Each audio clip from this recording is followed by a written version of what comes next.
Assalamualaikum warahmatullahi wabarakatuh. Selamat siang dan saya ucapkan selamat datang di SMPN 24 Gresik. Sebelumnya, apa kabar anak-anak? Saya harap kalian dan keluarga kalian selalu dalam keadaan sehat walafiat dan selalu dilindungi Allah Subhanahu wa taala dan terhindar dari paparan wabah virus corona. Seperti kita ketahui, sekarang pandemi virus corona sudah semakin meningkat, terutama di daerah sekitar kita, di Gresik sendiri. Oleh karena itu, semua pembelajaran, bahkan kegiatan masa pengenalan lingkungan sekolah ini dilakukan secara daring atau secara online. Sebelumnya, perkenalkan saya Bu Sri Sukartiningsih. Kali ini saya akan mempresentasikan materi tentang pengenalan kurikulum di UPT SMPN 24 Gresik. Pasti di benak kalian bertanya-tanya, apa sih kurikulum itu? Kurikulum itu adalah seperangkat rencana dan pengaturan mengenai tujuan, isi, dan bahan pelajaran, serta cara yang digunakan sebagai pedoman penyelenggaraan kegiatan pembelajaran untuk mencapai tujuan pendidikan tertentu. Itu menurut Undang-Undang Nomor 2 Tahun 2003 dari Sistem Pendidikan Nasional. Ada beberapa pengertian lain, mungkin pengertian kurikulum yang saya rasa cukup untuk mudah dipahami bagi kalian. Ada beberapa, salah satunya itu kurikulum adalah rencana pelajaran. Kurikulum adalah beberapa atau kumpulan mata pelajaran yang harus disampaikan guru atau dipelajari siswa. Yang ketiga, kurikulum adalah sejumlah mata pelajaran yang masing-masing dengan tujuan tersendiri namun memberi sumbangannya agar tercapai tujuan lembaga pendidikan yang bersangkutan. Jadi pada intinya, kurikulum itu adalah suatu bahan atau alat atau metode yang digunakan selama proses belajar mengajar sehingga pembelajaran itu bisa berjalan dengan lancar, dengan sukses, dan bisa mencapai tujuan pendidikan itu sendiri. Kurikulum yang digunakan di UPT SMPN 24 Gresik itu adalah kurikulum 2013. Apa itu kurikulum 2013?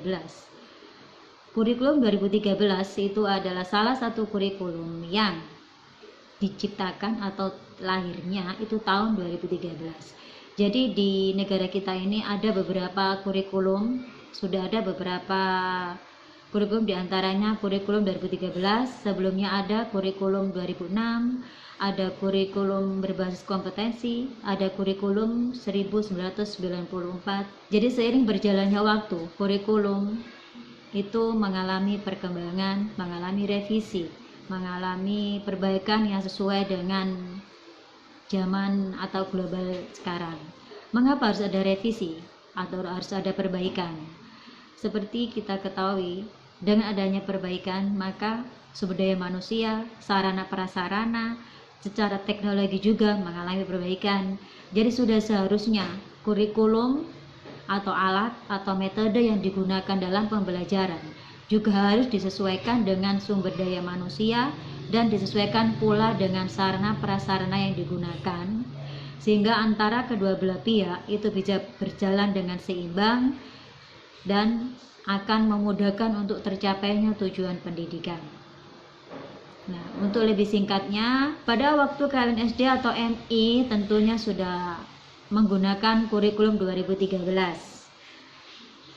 Kita di sini membahas apa sih bedanya waktu di SD sama di SMP biar tidak menyulitkan. Untuk dilihat dari struktur kurikulum pada saat di SD. Kalau membahas struktur kurikulum itu berarti tentang mata pelajaran yang ada. Kalau pada saat di SD itu terdiri dari 8 mata pelajaran. Ada agama, PKN, bahasa Indonesia, matematika, IPA, IPS, seni budaya, dan pendidikan jasmani, olahraga, dan kesehatan. Dari ke-8 mata pelajaran yang ada, kalau di SD, untuk yang kelompok A, yang mulai nomor 2 sampai 6, PKN, bahasa Indonesia, matematika, IPA, dan IPS, itu tergabung atau dipadukan menjadi mata pelajaran tematik. Sedangkan Penjas, pendidikan agama, dan bahasa daerah itu berdiri sendiri. Jadi Jadi dari ke-8 mata pelajaran itu hanya diajarkan oleh 3 guru. Yang pertama ada guru kelas, ada guru penjas, dan guru agama. Sedangkan di SMP itu berbeda. Semua mata pelajaran itu berdiri sendiri dan totalnya ada, di sini terlihat ada 10 pelajaran. Ditambah lagi ada pelajaran bahasa daerah dan bimbingan konseling atau BK. Jadi totalnya ada 12 mata pelajaran. Oh, ini ada 11 mapel dan semuanya itu diajar oleh guru-guru yang berbeda. Jadi 11 mapel ada 11 guru. Ditambahkan guru BK jadi ada 12. Itu dilihat dari struktur kurikulumnya. Jadi karena ada 11 guru, ada beberapa guru yang berbeda. Jadi saya harap kalian bisa beradaptasi. Paling nggak kalian tahu atau mengenal tiap guru itu. Guru ini seperti apa, guru ini seperti apa. Kalian tuh harus tahu sehingga kalian bisa memposisikan kalian akan bersikap bagaimana terhadap guru-guru itu. Karena setiap guru itu pasti punya ciri khas atau karakter yang berbeda. Jadi kita tidak boleh menyamakan karakter semua guru. Itu dari struktur kurikulumnya. Yang kedua dari jenis penilaian. Kalau jenis penilaian antara SD dan SMP sama. Jenis penilaian ada 3, ada penilaian pada pengetahuan, keterampilan, dan sikap. Pada aspek pengetahuan, itu merupakan aspek yang ada di dalam materi pembelajaran untuk menambah wawasan di suatu bidang. Jadi lebih pada ke unsur akademik. Di dalam struktur kurikulum ini, pada jenjang SD, pengetahuan sebanyak 20% dan 80% aspek karakter. Sedangkan pada jenjang SMP, bobot pengetahuan itu 40% dan 60% aspek karakter. Sedangkan SMA, pengetahuannya semakin banyak dan karakternya semakin berkurang. Jadi, tidak hanya diperlukan pengetahuan atau secara akademik, tapi karakter juga penting. Karena apa? Percuma saja kalau kita pandai atau pintar atau cerdas, sangat disayangkan kalau karakternya itu minus, karakternya itu jelek, ya. Jadi terutama di SD, mungkin karena masih anak-anak, jadi karakter itu lebih diutamakan. Karena karakter itu merupakan suatu fondasi masa depan dari seseorang. Kalau karakternya dari kecil sudah bagus, insya Allah maka dengan seiring berjalannya waktu, karakter itu akan semakin terbentuk dengan kuat. Itu pada aspek pengetahuan. Yang kedua yaitu aspek keterampilan. Kalau keterampilan itu lebih pada penilaian yang berupa keterampilan, baik keterampilan mengerjakan soal, keterampilan membuat atau melaksanakan proyek, membuat hasil karya, membuat teks, atau menjawab soal dengan lisan. Jadi penilaian ini untuk melatih siswa agar terlatih sifat alamiah dan karakter yang merujuk pada aspek keterampilan. Sedangkan yang ketiga yaitu pada aspek sikap atau perilaku. Jadi pada kurikulum 2013 ini tidak hanya dinilai pada pengetahuan dan keterampilan saja, tapi pada sikap dan perilakunya juga dinilai. Seperti tadi kita ketahui, percuma saja kalau secara akademis baik, tapi sikap dan perilakunya itu tidak baik. Karena kita hidup di lingkungan masyarakat dan kita sebagai makhluk sosial itu membutuhkan orang lain. Jadi kita harus mempunyai sikap atau perilaku yang baik sehingga kita bisa berhubungan dengan baik dalam keluarga, dengan teman maupun dengan masyarakat. Yang ketiga dilihat dari beban belajar. Kegiatan belajar di SMP itu terdiri dari 3 kegiatan. Ada kegiatan tatap muka, kegiatan terstruktur, dan kegiatan mandiri. Beban belajar untuk kegiatan tatap muka itu dinyatakan dalam jumlah pelajaran per minggu dengan durasi setiap 1 jam pelajarannya adalah 40 menit. Jadi misal kalau ada pembelajaran, misal IPA itu ada 5 jam pelajaran 1 minggu, jadi 40 kali 5 ada 200 menit setiap 1 minggunya. Kalau di SD mungkin 1 jam pelajaran itu kalau nggak salah 35 menit. Jadi untuk SMP 5 menit lebih lama dibandingkan pada saat SD.